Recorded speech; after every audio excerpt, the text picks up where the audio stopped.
Rush into Old Navy. The entire store's on sale up to 50% off right now. Want to save even more? Redeem your super cash now at Old Navy and OldNavy.com. Better hurry, though. Tomorrow's the last day. Excludes clearance, gift cards, register lane items, jewelry, today and 2-day only deals. Blog Talk Radio.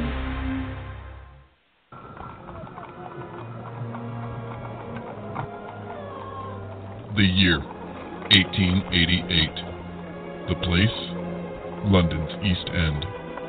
Dead and mutilated bodies are popping up all over, from Stamford to Whitechapel. Jack the Ripper is leaving his mark, and the city's on edge. Yvonne Mason is back with a tale of murder and millinery. The Rhodes Hat Factory is booming while the body count rises. Why now? How are these hats connected? Has the Hatter gone mad? Mad Hatter, from Yvonne Mason. Available now on Amazon.com. Good evening, ladies and gentlemen. Yes, the Hatter has gone mad, but aren't all the best people? This is Off the Chain. I am your host, Yvonne Mason, and of course that was a piece of shameless promotion. Y'all have listened to me enough to know I pimp myself every chance I get because I'm good at it. The gentleman that did that ad for me, his name is Chris Dunham, and he is an absolute marvel with voiceovers and ads. If you're looking for an ad, go on my Facebook page, pull him up, and contact him. Tell him I sent you over to him. The Mad Hatter was a fun little book that I wrote because Jack the Ripper is one of my favorite serial killers. I know y'all all think I'm insane, but that's okay. So I decided to take all of the research that I had spent many years on when I was in college studying the Jack the Ripper and add another element to it and call it the Mad Hatter. The Ripper is not the main character in the story, but his story runs parallel to my Hatter. And when you get into the book, you will find out why Hatters went mad, and I'm not going to tell you why. You have to buy the book. So go on Amazon, look up the Mad Hatter. You can get it on Kindle and you can get it in paperback and sit down and read some historical fiction that will just absolutely blow your mind. Now, ladies and gentlemen, those of you who have followed me from the inception of this show, which was a 5-year dream, know that this show is not even a year old yet. We will not be a year old until next month. But this show has taken on its own life form. And the reason that it has is because I have such wonderful, eclectic guests that I bring back. I incorporate new guests that I can't wait to talk to. And you, ladies and gentlemen, my listeners who come back time after time after time and share this show, it just absolutely amazes me that y'all are so loyal. On Blog Talk Radio, our biggest supporters are from the Aussies, down under. They are almost 80% of our listening base. I don't know why the USA isn't, but I am very grateful for Australia because they have just really supported this show and shared this show. And as I'm prone to do every morning, I run my numbers because I am a numbers person, and if my numbers aren't going up, then I try to figure out why and do something about it. Because if we don't share the show, then my guests don't get to be heard in over 65 countries. But this morning, I found out that we are only 1,430 listeners away from having 10,000 listeners just on this show. We are over 20,000 listeners with this show, plus all the podcasts that this thing plays on after the live show is over. I am so grateful. I cannot tell you how I'm grateful.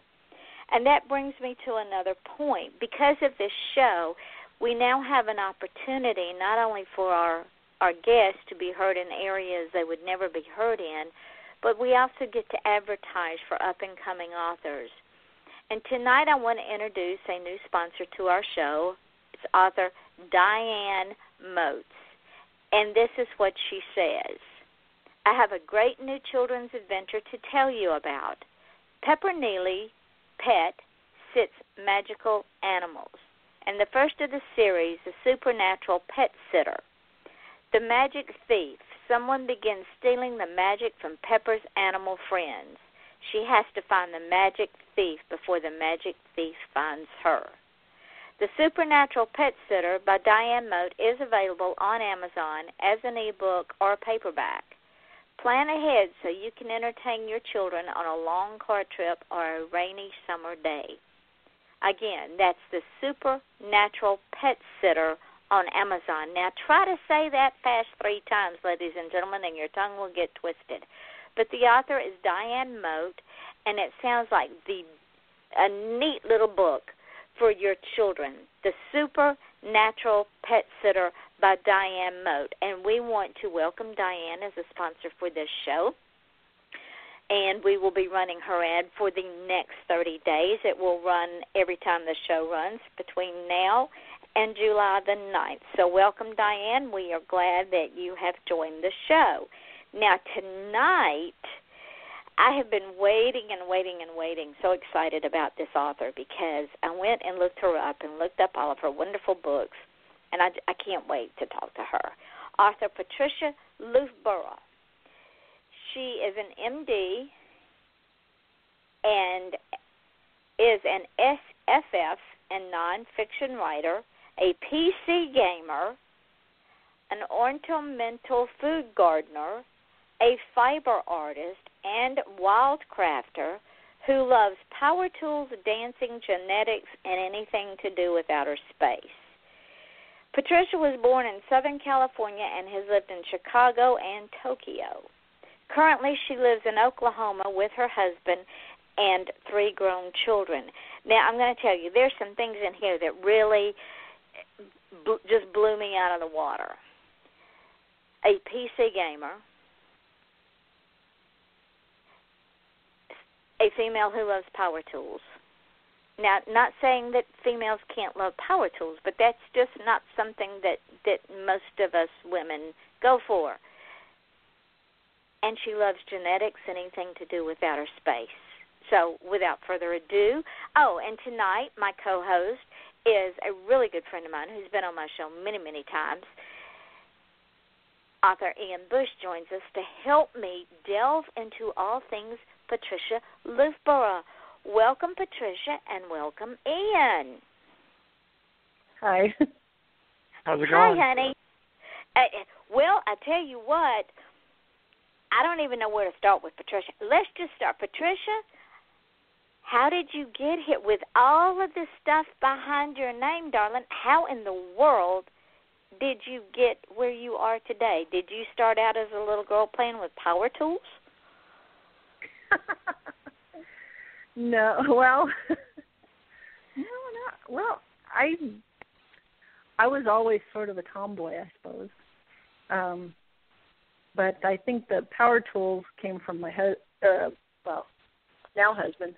But when I started, at least we were dating and stuff. But I just like power tools. They do the job, Well, I think that is and you're an MD on top of it. I don't know where to start. There's so much. A PC gamer? How in the world did you get involved in PC gaming? Again, my husband. And anything to do with outer space. Now that's got to be fascinating. Tell me what brought that on. Well, I've always liked science, even when I was a little kid. And when I was growing up, I was born in '62, and when I was growing up, the moon landings were very big, and the whole space program was going full bore, and I always liked it. Did you start out with all of these other things that you were into? Did you start out having a desire to write or to go into the medical field and the genetic field, or did you fall into writing? When I was, I think most people, at least girls, write journals and all this kind of thing. I did that when I was in high school, and poetry and things like that, but nothing that I would ever, show anybody. But when it was in 2005, I was going along, and I was surfing the web and ran across this thing called the National Novel Writing Month. And I had always wanted to write a novel, and if you're not familiar with that, what it is it's a personal challenge where now it's international. Thousands, hundreds of thousands of people all over the world try to write 50,000 words in 30 days. I thought, well, I've always wanted to write a novel, why not? So then that was interesting because the next week my husband comes home and says, oh, guess what, I'm getting transferred and I have to start work in 6 weeks. And we had 3 kids all in school, one of them with medical problems, and we had lived there for 14 years. So you can imagine what that was like. I wrote the first week of my novel, the 30 days, I wrote in the house that didn't have furniture because the mover hadn't gotten there yet. So we moved and survived, and it was fun, and I kind of got hooked on writing. I really found that it was something that I really liked, so that's kind of how I got started. It was the... Well, Anne, I know that you have a burning question. So ask away, my dear, because you've done some serious homework on this beautiful woman. I'm not too serious, just scratching the surface, like you said. We gotta let her say her piece. So, appreciate you talking about your start in writing from NaNoWriMo and the benefits and explaining what that was to our listeners. I'm also a fellow NaNoWriMo individual. I might try it. Yeah, NaNoWriMo. Woo! I'm gonna try it again this year, but it's definitely a task for anybody. So I actually was looking at one of your old interviews, and it was with Second Run Reviews. Do you remember doing that blog? I've done a lot of email interviews, so I recognize the name, but I don't remember it exactly. Well, in there you talked about how you overcame a serious illness while you were doing NaNoWriMo. Would you care to discuss that? Just your adventure with it and how you overcame the illness while writing, while moving, while doing all that? Well, I do have a chronic illness, but I kind of not like to go into it. But that was how I ended up not being a physician. So because I was on disability in 2000, and so actually, doing the noveling was helpful, certainly. But that's really nice too for people to hear as well, that this could be a solution to get past, some of the things in your life. So that's definitely, because I can't,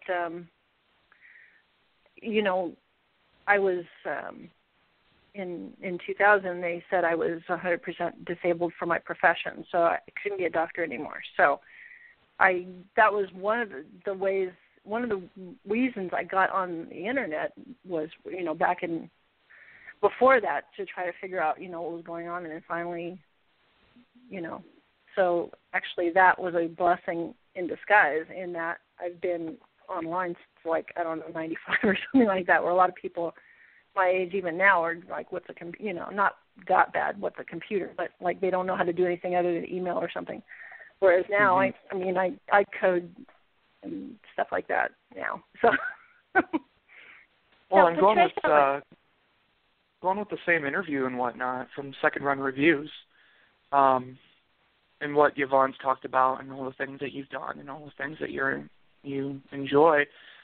In the interview, you said you're obsessed with personal development. So, is that a healthy obsession in your life? Because people are obsessed to a lot of things, but I've never heard of somebody proclaiming that they've been obsessed with progressing their life.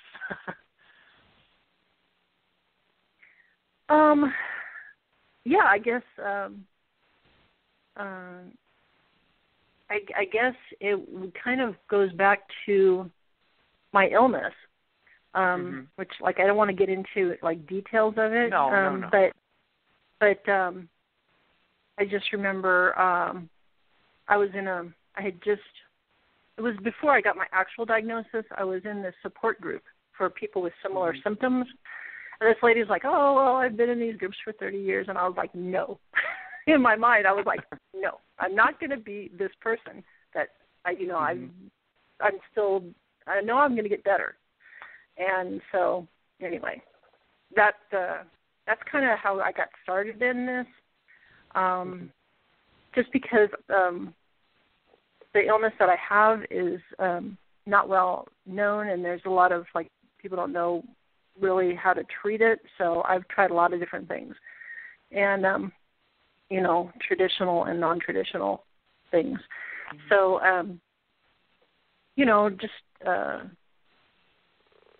like right now I started doing some chakra work, which has been really useful. I mean, I'm pretty much willing to try anything that's not, like, expensive because I have no money. Would you care to describe what that is for listeners who may not know what that is? Well, there are. This is from, I guess, Hindu or Indian medicine.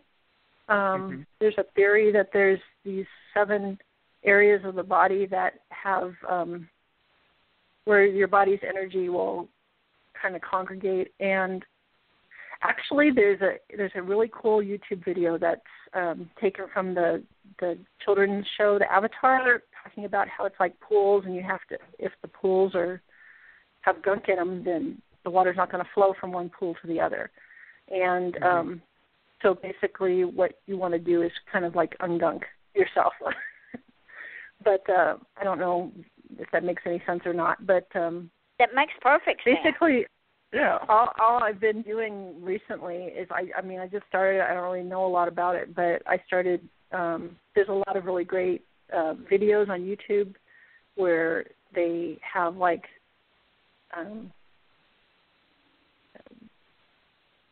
certain frequencies in the audio that are supposed to help you. So I've been trying it out, and it seems like good things are happening. So, and there's other things that I do as well, but like that's what that is about. Nothing particularly mystical or anything.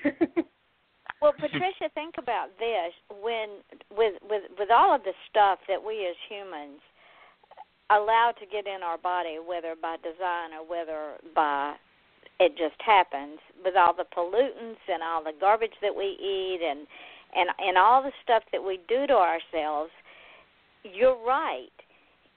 Because our body has so much energy, and if we gunk up one pool, that pool is not going to flow into another pool because it can't. So it's the same premise.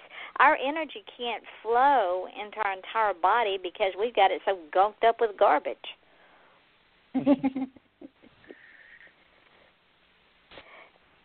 So let's go back a little bit to something that I read, and tell me if I've written it down right. Would it be fair to say that a single sentence can set up a book or a series? Yes, you read my article. I did. Yeah, so well, yeah, that's how I ended up with this series. Well, okay, I'll tell you the story. I think it was 2013. I was trying to figure out what to do for NaNoWriMo because I couldn't think of what to do. And then all of a sudden, I can't remember. I think I was in the shower or something like that. And all of a sudden, this sentence came to my mind. And I thought, wow, this is different. And basically the sentence was, let me see. The last time I had a chocolate martini, I was with the most beautiful man in the world. The next time, wouldn't you know it, the bastard shows up again. I was like, okay, this sounds like this sounds like a detective noir or something, but it sounded like a woman. It's like, oh, wow, gender flip noir, that would be kind of cool, you know. And then I thought, well, I like steampunk, and I'm a science fiction author, so let's shove it in the future and make it all Victorian. But that was, so I thought, okay, I'll do this, and I started thinking about it, and the more I thought about it, I thought, this is a series. This isn't just one book, because who are these people? This guy and this woman, who are they, and why does she hate him, and what's going on? So I thought, okay, this is a series. So what I did was I spent that nano outlining this series. Smart move. And so anyway, as it turns out, the scene that this line is actually in, I think it's book 8 or 6. I can't remember now. It's one of those, and I'm on book 3 right now. So that tells you there's a little bit of backstory that needed to happen before I got to that. But anyway, so that's how it happened. What made you go in? Now, I love steampunk. It is one of the most fascinating genres. Ian, I don't know if you've ever read steampunk, but they take and correct me if I'm wrong, Patricia. They take the Victorian era. They, as Patricia says, they throw it into the future, and you have all these gadgets and widgets and things that work, and they're electric or they run on steam, and you wonder, who thought all this up? So, Patricia, my question is, why steampunk? It is such a unique genre. Well, I got into steampunk through the aesthetics because it looked pretty, basically, and so I had not read any steampunk, and so, but I do some costuming, not particularly well, but I do some, and I like the way that things look and everything, and so I thought, well, why not write a story of it? Now, steampunk can also be, you can also have fantasy steampunk, and you can also have what they call alternative history, like, say, what if, like this one short story I wrote was, what if people had computers before, the 20th century? What if they had them in the Victorian era? What kind of computers would they be? And so... interesting. That is actually an AI story, but have to publish it sometime. I never published it, but it's anyway. Well, you should, because now inquiring minds have to know. and the computers run on Steam. I'm really going along with the steampunk theme. Well, it's okay. I'm learning. Well, yeah, this one does, and it also, instead of Wi-Fi, remember those old music boxes where you wind them up and then they'd have the little pieces of metal move, and that's how that's what their Wi-Fi is basically. It's because basically all Wi-Fi is radio waves, which is just shorter wave than like the kind that you can hear. It's a different frequency, but it's if it were if we had ears that could hear radio waves, we'd be able to hear all the Wi-Fi going on. But so this is they wind up their Wi-Fi box, and it starts sending out messages. I'd really hate to try to stream a video or something back then. That'd be a lot of winding, probably.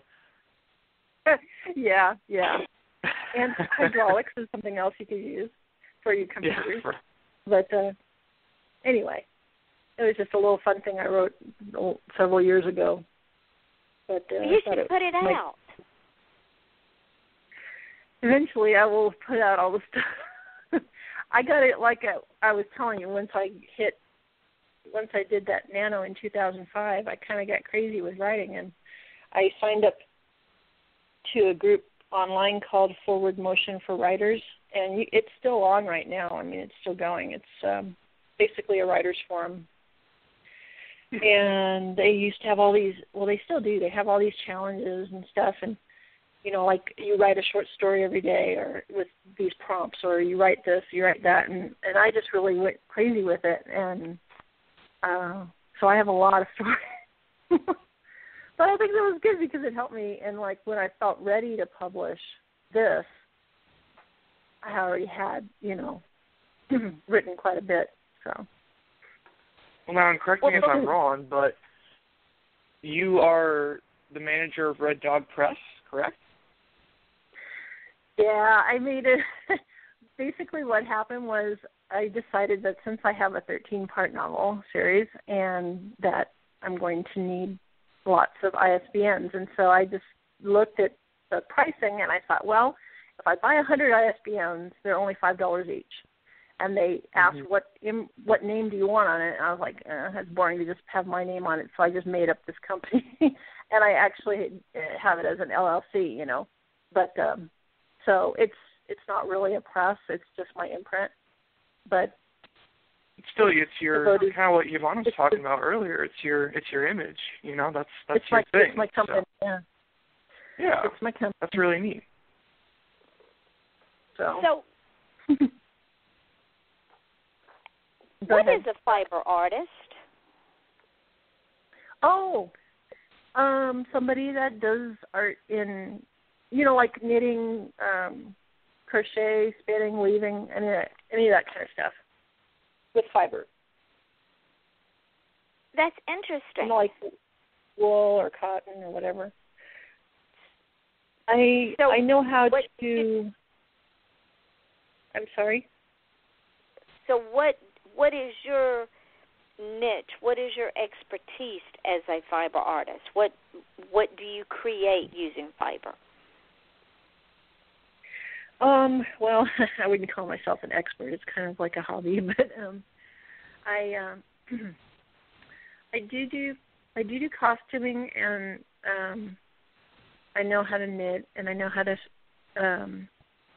just sew regular things, and I know how to crochet, but I really like spinning, like with a spinning wheel. Ooh. So I do that. And what I want to get into, I did this one long time ago. I did tapestry, like weaving, and so I want to start doing that again because I really liked it. When it was like some class I did when I was in junior high or something, and I was like, oh, that was kind of fun, do that again. I have to. I bought the stuff for the frame because I want to do it on a frame and just simple weaving, not like a big loom thing because I don't have room for that in my house. But I just haven't put it together yet. So I have way too many projects going on right now. I'm impressed. Me too. Because tapestry weaving is, ladies and gentlemen, if you've never seen a tapestry woven, if it's done right, it is one of the most beautiful art forms out there. And it is I can't explain it, because to watch someone to have that much talent, Patricia, God love you. And I mean that from the bottom of my heart, because tapestries are so beautiful.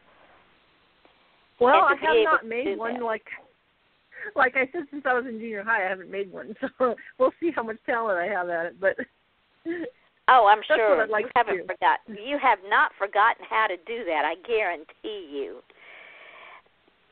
Ian, I know you've got more questions, honey, so jump right in.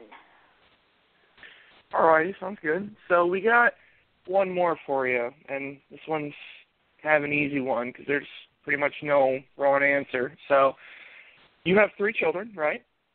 Mhm. Everyone in the world has parenting advice, and I have an almost 2-year-old. So what's your best parenting advice? Any stage of life. It can be early, it can be middle, it can be late teen.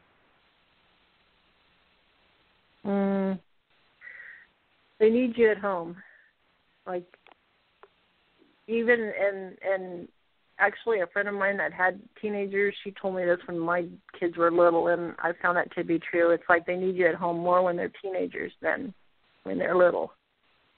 And the way they are at 2 is the way they're going to be at like 13, 14. So just be prepared. So you're saying that my little girl's going to be climbing all over everything when she's 14. Okay, all right. I'll be prepared. Yeah, you haven't met my daughter yet. Exactly how she was. She will be a daredevil, Ian. That's what she's telling you. When she's 14, Winnie will be a daredevil. And Patricia, she's a cutie pie. She is such a cute, and you can just see the mischief in that child's eyes. She is so cute. Now, you have done the series that we've been talking about that we're now going to get into. The Ace of Clubs, the Jack of Spades, the Queen of Diamonds, the Alcatraz Coup, and the Dark Humanity box set. Now, is that Dark Humanity box set the Ace of Clubs, the Jack of Spades, the Queen of Diamonds? No. That was a multi-author box set. There was 22 authors, and we each put in one book. And when it first came out in January, I had the Jack of Spades in there as part of the box set. And that was the box set that ended up getting me the New York Times bestseller list. Nice. And so that was pretty exciting. That was very exciting, it's really cool because when you have 22 people just totally working on something, I mean, that just shows the power of it. We all put in, we all had a buy-in to it, and each of us took a different thing. Like mine was doing graphics, because I like doing like photoshopping and stuff like that. It's one of the things I like to do. Waste a lot of time on it, but it really helps as far as making your own ads. Anyway, so I was doing a lot of the graphics, and then some people were, posting on Facebook, and some people were making Twitter things, and but we all worked together, and it was great. And we sold I think I sold 19,000 or 18,000 copies of the Jack of Spades in that box set, so that was that. And then once we did a week, we got a huge pre-order, and then a week after, we were going to go into Kindle Unlimited. Well, there's a story to this. About 3 weeks before we were supposed to launch, because we were supposed to launch on January 24th. Well, right at the beginning of January, we find out that Amazon is going to enforce some rule that they've had that nobody knew about forever, that if you had your book in a box set in Kindle Unlimited, it could not be anywhere else, like not even on Kindle Unlimited itself. It could not be anywhere. So we were all like, what do we do? I was thinking, I don't want to take the Jack of Spades off of everywhere because I had it wide, which means on everywhere. Like you can get it on iTunes and all those different places. I said, I don't want to do that. So the alternative was write a novella or short story or something to go in there instead of the Jack of Spades. Well, now I had already had an outline for the Alcatraz Coup because last year, or year before last, there was a group that we had been talking about making a stage play and of something in the series. So I thought, well, a much tamer version of the Alcatraz Coup, not the one that's in the paperback right now. I had kind of outlined for that. I had the outline. So in 2 weeks, while dead dog sick, I wrote the Alcatraz Coup, and it turned out to be way darker than what I had imagined. And it's basically a war movie. Like the tone at the end is like Black Hawk Down or Rogue One or something like that. I mean, it's really dark. And but it turned out really well, and it's getting good reviews. And I had something I didn't have to drop out of the box set when because otherwise I would have had to pull out of the box set altogether, I didn't want to do that because it had gone so well, Right. up to then. And so that's how the Alcatraz coup came into being, it's a prequel set 100 years before the Jack of Spades, and explains kind of the situation that's going on in the Jack of Spades. It really kind of explains how did this happen, because the Jack of Spades was not intended to be, but it's really a dystopia. I mean, it's a city controlled by 4 crime families, so it's not the happy, shiny steampunk world that the original founders envisioned. So let's talk about that. Okay. When I read the synopsis of the Jack of Spades, and I'm thinking, now how in the world did she manage to get all of this together?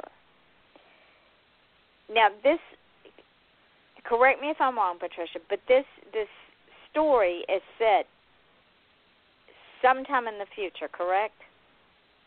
Yes, it's 1,899 years after a catastrophe, which is, we don't know what the catastrophe is. But, so this is like, say, everything's destroyed and in the future. People decide that they wanted to have basically how it came to be is that they recovered from this catastrophe, but nobody could decide what kind of country they wanted. Some people wanted this, some people wanted that, and so they just said, okay, forget it. You guys just do whatever you want, make up your own city, just don't kill each other. And so it is the bottom line of what happened. It was longer than that, but on my blog, I like a lot of times I'll put like backstory things in there on the blog so that people get an idea of how this all happened and stuff. But so they decided that the people that founded the city of Bridges, which is where the story takes place, which, by the way, is actually a far future Oklahoma City metro area, which is like one of the largest metro areas in the world as far as, like actual land space. It's not population, obviously, but land space, it's huge. And so if you imagine a dome over all that, that's where it is. So they decided that they wanted to basically go kind of like a late Victorian, Edwardian sort of culture. They thought it was basically kind of like a steampunk city. Well, things kind of didn't. At this point, it's not like that at all anymore. But it's almost more kind of regressed. There was a lot of sort of a Luddite sort of sentiment surrounding the aftermath of the coup, which happened 100 years before the story starts. And so they used to have steam automobiles, and they used to have a lot of things, but now they don't have that anymore. It's just horse and carriage, and kind of almost going, not quite Regency era, but, definitely earlier Victorian than what they envisioned for the city in the first place. So here we are. So, all right, so the Jack... So you're... Oh. Go ahead, Ian. So, you were talking earlier that you love doing this box set with everybody, and everybody had a piece of it. Have you thought about letting people try their hand at the foundation you've already laid and getting some different viewpoints into your story and make your own box set based on what you've already put down in place? I hadn't thought of doing it like that. I am going to, because now I have 4, around like Halloween, the holidays sort of thing, I am going to put out a box set of just for like a couple months of the books I already have, because I'll have 4 books out at that time. Because the Ace of Clubs comes out in October 1st, actually. But as far as letting doing collaboration like that, I had not thought of that. That would be interesting. But that's what I was thinking about the entire time you're talking about all these, different backstories that you keep going back to, and I'm like, man, like that would be really cool everybody had a part of a city that they contributed to. So then even you, as the architect of the entire thing, even you'd be like, whoa, that's kind of weird that, the number one rule is don't kill it, everybody, but this is how they took their part of the city and this is what they did. So that'd be a really cool collaboration piece, I think, if you're ever down the road. I didn't mean to interrupt you, Yvonne. Go ahead. No, that was a brilliant idea. Because I'm sitting here thinking, because what Patricia said, and correct me if I'm wrong, Patricia, but there's 4 crime families that are the main backbone of your books. Is that correct? Right. The city is, as it turns out, it's called Bridges because it has 4 rivers that come together into an island in the center, and so the city is separated into these 4 quadrants. Well, if you wanted to count the city in the little island in the center, that would be 5. But people really only recognize the 4 big quadrants of the city. And so after the coup, over the 100 years after that, these crime families were the ones that beat out everybody else, basically, and now own these 4 quadrants of the city, and they run everything from the press, the courts, everything. And but they're still fighting. They still hate each other, and so that's part of the conflict there. They're all very suspicious of each other, and the ceasefire that's going on right now is recent. So that's just one more thing going on in it. I can see, lady. No, y'all cannot run over to Amazon now. You've got to wait till we get off the show because you'll miss something. Jeez, these people. They just got to run over there now. So, Patricia, the Jack of Spades is the beginning of the series, yes. The series and the adventure. In the Jack of Spades, do you introduce all 4 crime families and their dynamics, or do they show up in the Queen of Diamonds, which I think is the second book? Is that correct? That's the second book, yes. What I did, and some people don't like this, but basically what I did was I start the book on New Year's Eve, and she's going on a case, and it's a very strange case because there's a whole lot of strange stuff going on that's not usual for her, and she initially turns it down. Well, the reason why she has to leave, because the reason why she has to leave is because there's this New Year's Eve ball, and at this ball, all the families are there, and so there's a lot of people that we meet in that second section of the book. But all the clues are in that section, so a lot of people, they'll just like, oh, that looks boring, skip over it. Well, if you skip over it, you're not going to know what's going on. I love it. It's funny because it is very long, but I cut out like 3,000 words out of that, so it was way longer, but I had to because it was just way too long. I mean, so yeah, all the families are introduced, all like the hierarchies, basically who hates who and who likes who and all that kind of stuff is all there in that one little section. So a lot of reviewers would be like, well, yeah, that was really like confusing, but then once I read it, I was like, I know what's going on now. So I was like, yeah, that's why I did it like that. That's why you can't. There was a method to your madness. Right. That's why, ladies and gentlemen, you understand now why I said you cannot go over and order the book yet, because you will lose some of the most important information, and that is read every word in the book, because you will be confused if you don't. Patricia is a wonderful wordsmith. She reminds me of R.R. Martin, because if you skip over his stuff, you're totally lost. Same thing with Patricia. So we don't want to skip over anything. You know what? That's actually the Song of Ice and Fire is my favorite series right now, and that's part of my inspiration for the because I really love things that are like multi-faction political thriller types of things. And that's one of the books that I really, that I took like inspiration from. Not that it has anything to do with the series, it's his series, but I really admire the world that he created. And I thought, well, gosh, this is just a city, so it's a smaller scale, obviously, but I was kind of trying to do a similar thing where, like everybody hates each other and they're all trying to kill each other and stuff like that. It's a little bit tamer in my books. It's not like cutting people's hands off or nothing like that yet. But well, Ian, I don't know about you. You left the. Go ahead, Yvonne. Sorry. No, you go ahead, honey. So the neat thing too is that now you're talking like you just said. This is just a small city.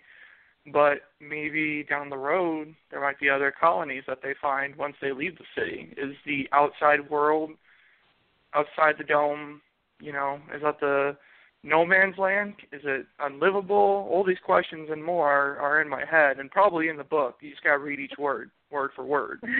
Well, there are other cities, and you can travel between cities by Zeppelin or air balloon or whatever, and each city, at least Bridges, only has one.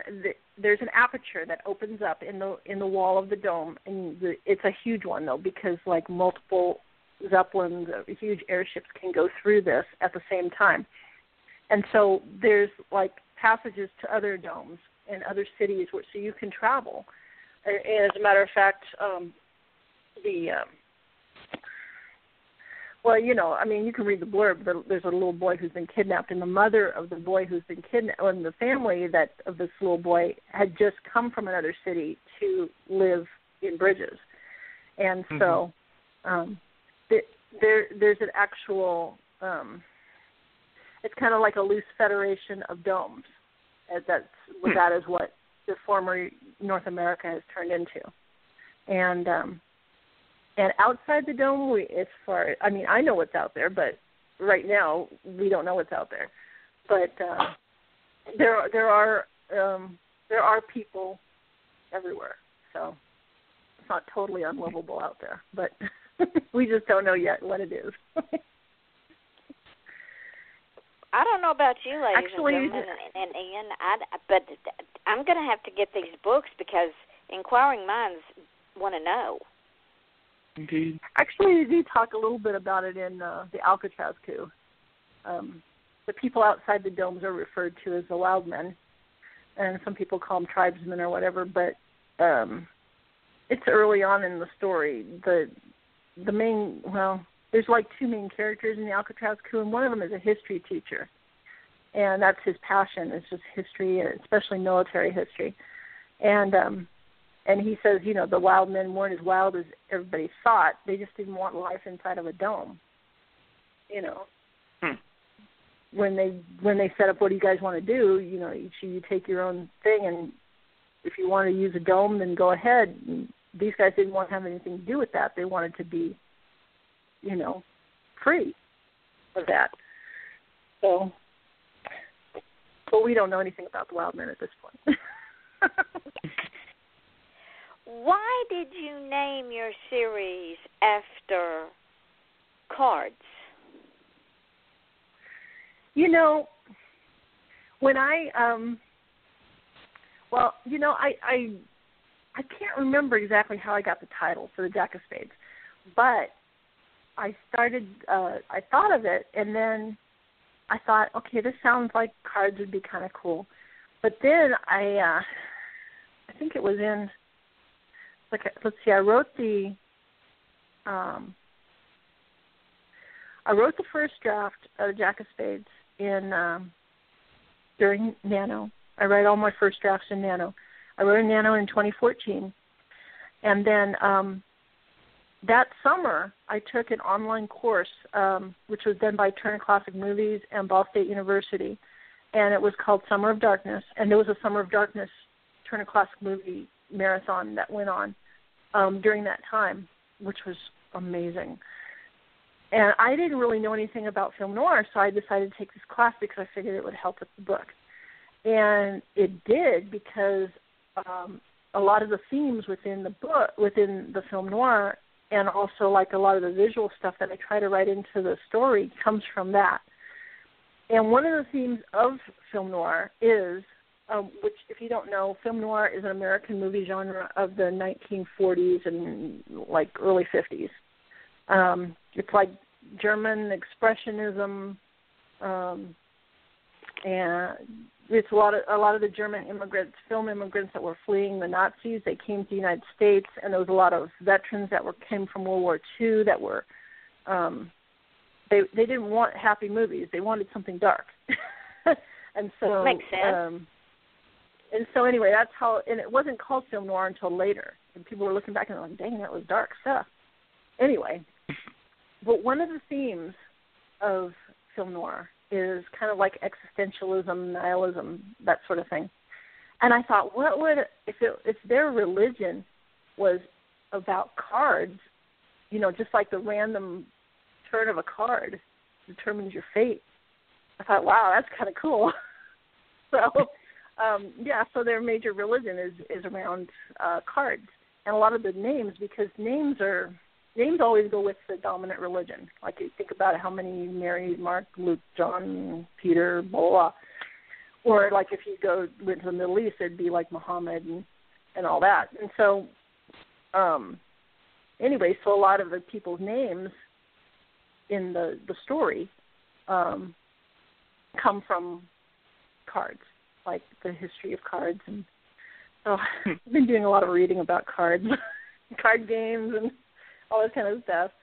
And so then I decided I would do each book would be another card, and then learning about a new person or a new situation. And so there we go. And a lot of these groups. Go ahead. Oh, okay. I was going to say that some of the crime families took on the names of the card suits in order to gain legitimacy, like they were supposed to be there or something, So that was the other thing. Well, Ann, I don't know about you, but I got to go get these books. I agree. You're definitely making my writer hand twitch, and that's not a bad thing. It's not a bad thing at all, but you tell me about all this stuff I haven't even thought about, and I definitely haven't wrote a steampunk, driven book. So now it's like, man, I need to go and look at these and see what it's like. So definitely really neat. These earlier books they're kind of steampunk-ish. They're more crime fiction right now, but one of the overall plot lines involves the nature of the city, and the city is a big mechanism. It's not a natural city; it's a construct, and so and there's a problem with the power supply to the city, which is steam driven, and so, but they don't know how to fix it. That's the problem. They don't know how to fix it because they're for crime families, and they tore up the place. And a lot of the people that knew how to fix this stuff are killed, and they don't want to go to the other cities and say, we don't know what we're doing, because they're afraid that the other cities are going to want to take over and take them all out, and they don't want that. So that's the big overlying theme is a mechanism, but the actual story itself is more like a crime fiction, like mob family saga, especially this, like Godfather, which I have never seen, or The Sopranos, which I'm watching right now, which I'm thinking is really interesting premise, but really different. But I've been watching a lot of mob stories lately. Well, I don't. It's you have almost to more come like back. a deconstruction. Okay. You got to come back because we're fixing. Can you believe our hour's almost up? You told me I would be surprised, and I am.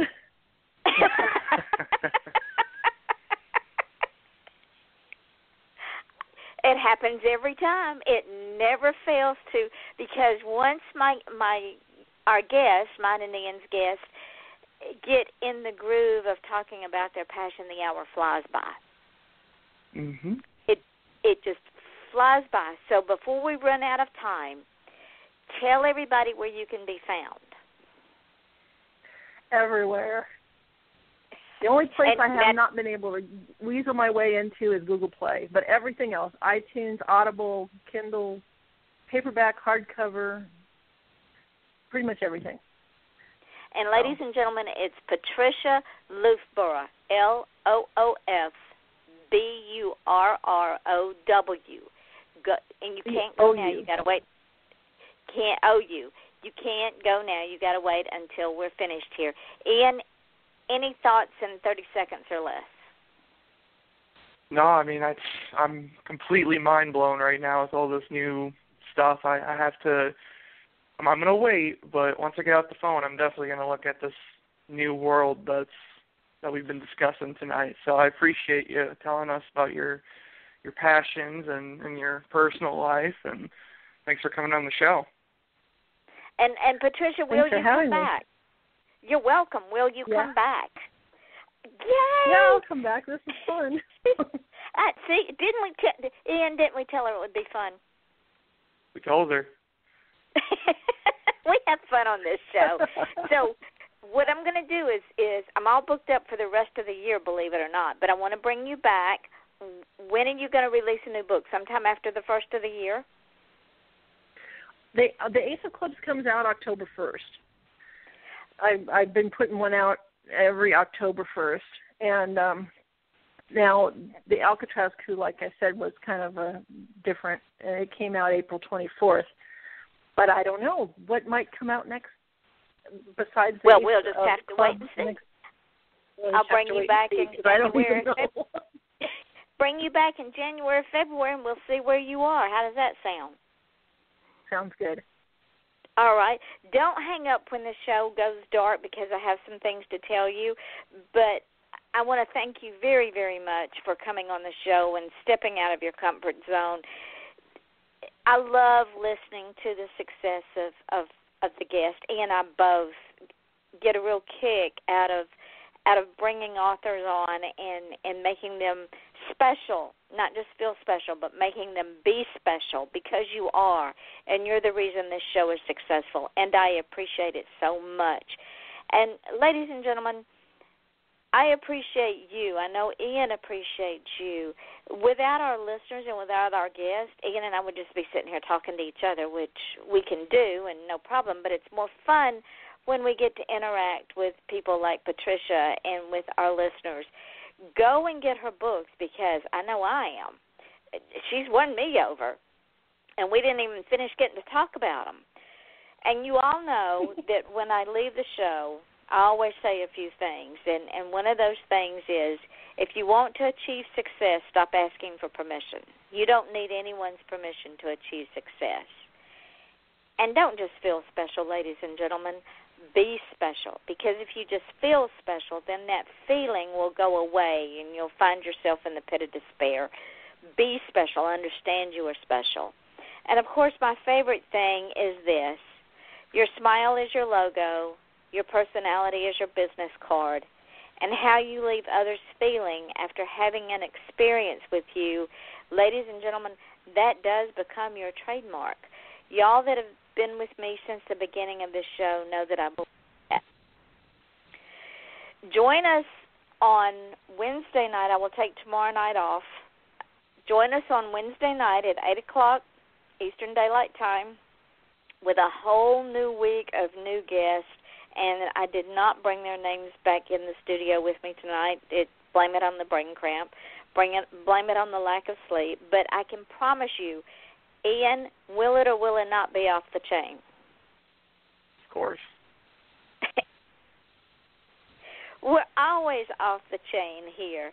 And we love bringing on new guests. And I'm going to twist Ian's arm and get him to come back and help me co-host because there may come a time when I may need him to sit in for me, and he is so good at what he does. Thank you, Ian, for playing with us tonight. I appreciate you. And kiss that baby for me, please. Of course, and thanks for being an awesome teacher. I wouldn't be as good as I am if I didn't have you train me, so I appreciate that. Well, you're welcome, and I expect great things out of you.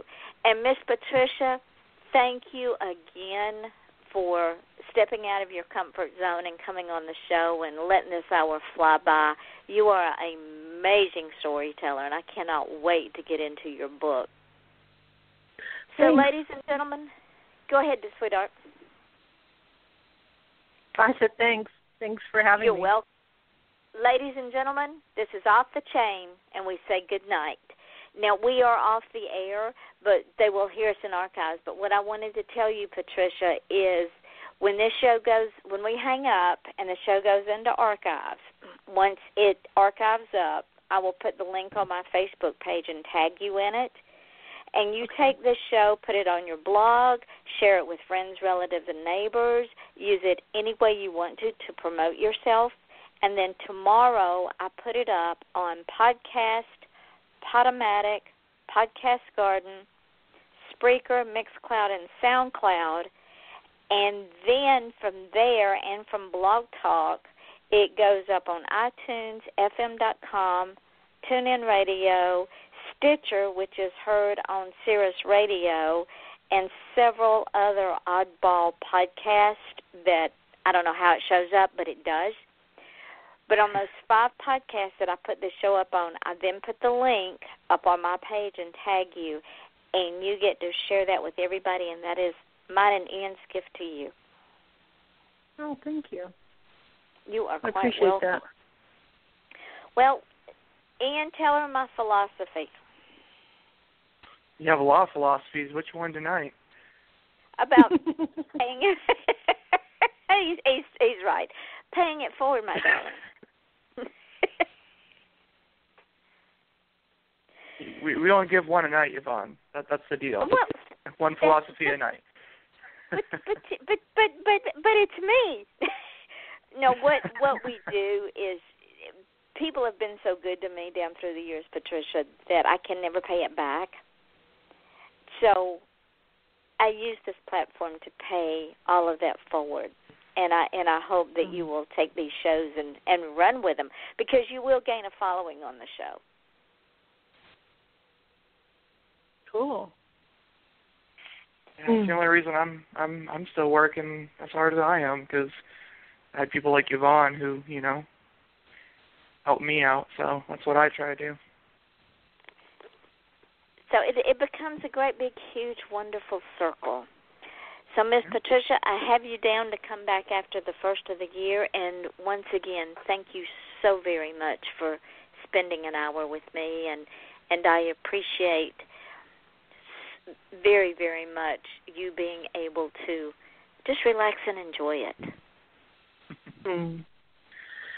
Yeah, it was fun.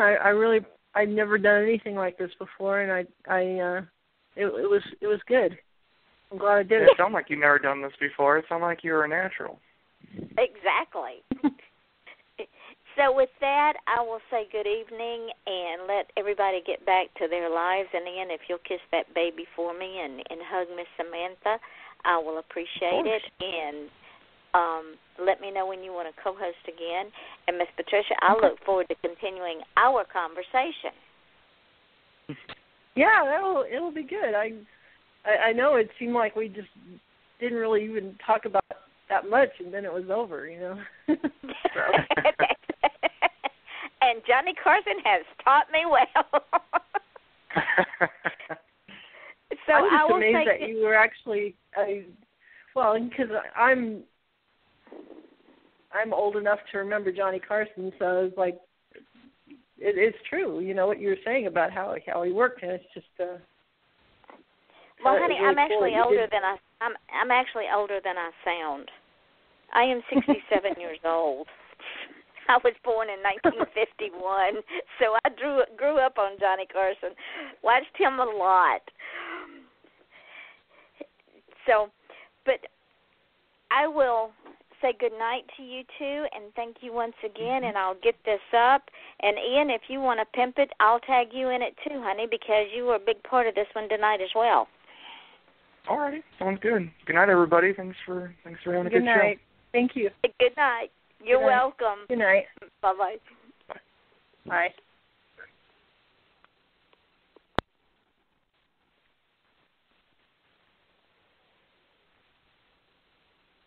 Rush into Old Navy. The entire store's on sale up to 50% off right now. Want to save even more? Redeem your super cash now at Old Navy and OldNavy.com. Better hurry, though. Tomorrow's the last day. Excludes clearance, gift cards, register lane items, jewelry, today and 2-day only deals. Rush into Old Navy. The entire store's on sale up to 50% off right now. Want to save even more? Redeem your super cash now at Old Navy and OldNavy.com. Better hurry, though. Tomorrow's the last day. Excludes clearance, gift cards, register lane items, jewelry, today and 2-day only deals.